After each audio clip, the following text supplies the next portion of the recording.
seringkali atau bahkan kalau saya katakan 90% orang membeli rumah itu tidak sesuai kemampuan. Loh, kok bisa?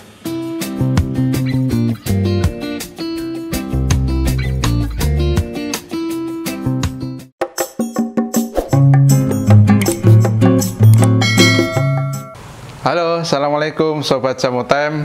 Pada sesi kali ini saya akan berbagi tips atau sharing informasi bagaimana kiat membeli rumah tanpa ngutang, tanpa KPR ya.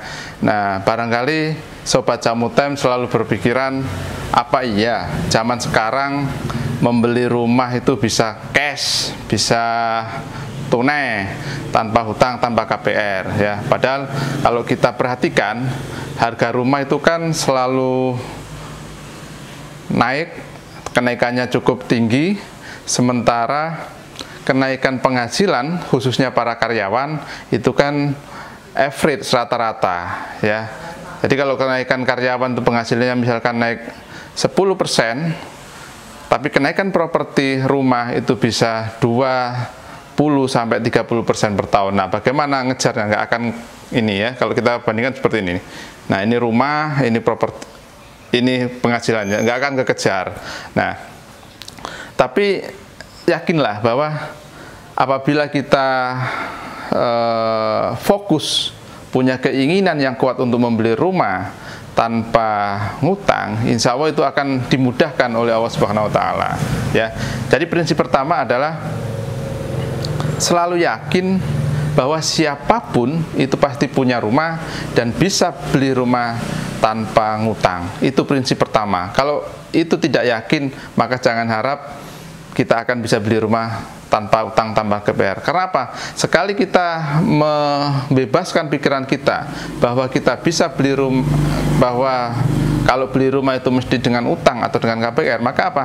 Maka otak kita, pikiran kita akan selalu mencari jalan bagaimana beli rumah dengan ngutang, dengan ngutang, dengan ngutang.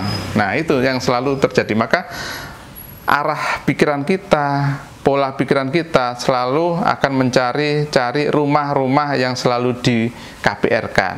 Nah, tetapi kalau kita atau Anda mencari atau berpikir bahwa rumah itu banyak yang cash dan bisa dibeli dengan cash, dengan gaji kita dan penghasilan kita, maka kita akan selalu mencari jalan bagaimana kita menemukan rumah-rumah itu, gitu loh. Ya, itu prinsip pertama. Nah, prinsip kedua yaitu beli rumah itu sesuai kemampuan, ya, sesuai kemampuan. Seringkali atau bahkan kalau saya katakan 90% orang membeli rumah itu tidak sesuai kemampuan. Loh, kok bisa? Ya, iya, memang tidak sesuai kemampuan. Misalkan gaji Anda kalau nabung misalkan dalam waktu 5 tahun itu terkumpul 200 juta. Itu kalau disiplin misalkan. Atau 300 juta, disiplin, nabung, dapat bonus, dapat ditabung. Nah, itu 200 juta sampai 300 juta misalkan. Tetapi Anda beli rumahnya nggak sesuai kemampuan. Anda pilih rumah yang misalkan harganya 1 miliar. Karena dengan uang 200 juta tadi, Anda berpikir, wah, ini rumah uang hanya untuk bisa DP-nya. Maka Anda cari rumah yang seharga DP 200 juta dan kemudian harga rumahnya berapa, nah itu yang Anda beli. Nah, itu kan tidak sesuai kemampuan, padahal kemampuan Anda ya hanya 200 juta, 300 juta, itu loh ya. Jadi beli rumah sesuai kemampuan.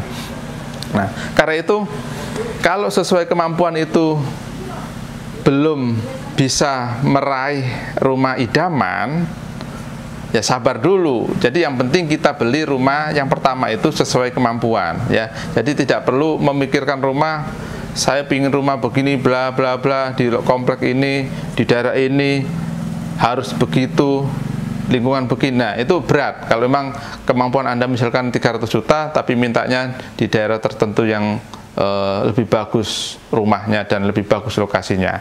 Nah, itu yang kedua. Tips yang ketiga adalah selalu ini belajar, open minded ya, buka pikiran. Selama ini kan jarang sekali orang itu banyak meluangkan waktunya untuk belajar bagaimana orang membeli properti, bagaimana cara orang memilih properti yang baik, bagaimana orang mendapatkan properti yang murah di daerah yang bagus. Jarang ya. Rata-rata orang kalau mau beli properti ya udah baru kepikiran saya mau di daerah itu gitu kan. Nah, sampai di situ baru dia kemudian nyari developer mana yang menjual rumah di daerah situ. Kita kumpulin brosur perumahan. Padahal menurut saya membeli properti tidak hanya di developer perumahan gitu loh ya. Jadi banyak properti-properti murah itu yang seharusnya atau orang jual butuh murah gitu loh. Jadi dan itu jarang. Ini saya lakukan sekitar tahun 2000-an ya, ketika rumah saya di Depok, kemudian saya pingin rumah di Jakarta, itu kan saya nyari hampir tiap hari itu, baca di pos iklan jual beli. Kalau zaman dulu tahun 2021 itu belum ada internet yang semarak sekarang, jadi sekarang enak tinggal lihat di internet, kemudian dijual beli rumah. Kalau dulu nggak, saya beli koran, kalau nggak salah namanya koran Pos Kota, itu yang banyak itu jual rumah. Jadi tiap Sabtu Minggu saya cek, saya lihat gitu kan, mana ini orang dijual rumah. Nah, saya tandain, oh ternyata daerah-daerah ini. Bahkan ketika saya belum punya duit pun, belum cukup untuk membeli rumah itu, saya koleksi itu ya, saya koleksi. Saya tulis, oh rumah ini harga sekian, rumah sekian. Terus saya pikir, rumah saya di Depok, saya mau jual, berarti saya kurang sekian. Nah, saya selalu cari itu, hampir tiap minggu saya keliling ke lokasi-lokasi. Artinya apa? Saya jadi hafal daerah-daerah tertentu yang menjadi target rumah saya yang kedua, atau karena saya ingin pindah dari lokasi rumah Depok yang pertama itu. Dan itu, makanya yang ketiga itu tadi, kita harus mau belajar dan mencari informasi mana rumah-rumah yang terbaik dengan harga yang murah. Dan itu pasti ada. Selalu saja ada orang yang ingin jual rumahnya dengan harga murah karena dia butuh. Dan prinsip itu sampai sekarang saya pegang. Alhamdulillah, dengan keyakinan itu saya sering mendapatkan properti yang harganya relatif murah di bawah harga pasar. Nah, itu prinsip yang ketiga. Ya, nah, yang keempat adalah itu tadi, menyiapkan budget sesuai kemampuan kita. Jadi kalau misalkan dalam waktu 3 tahun kita mampu mengumpulkan uang 300 juta dengan cara apapun, misalkan kita menghemat, kemudian tidak beli mobil dulu, tidak ngangsur leasing dulu, ke kafe, ke apapun dikurangin. Nah, itu insya Allah bisa ya. Setelah kita siapkan budget itu, maka nah tadi yang di poin ketiga, kita sudah tahu informasi banyak tentang rumah-rumah yang mau dijual dengan harga murah dan yang terbaik. Nah, di poin 4 itu adalah kita sudah menyiapkan budget.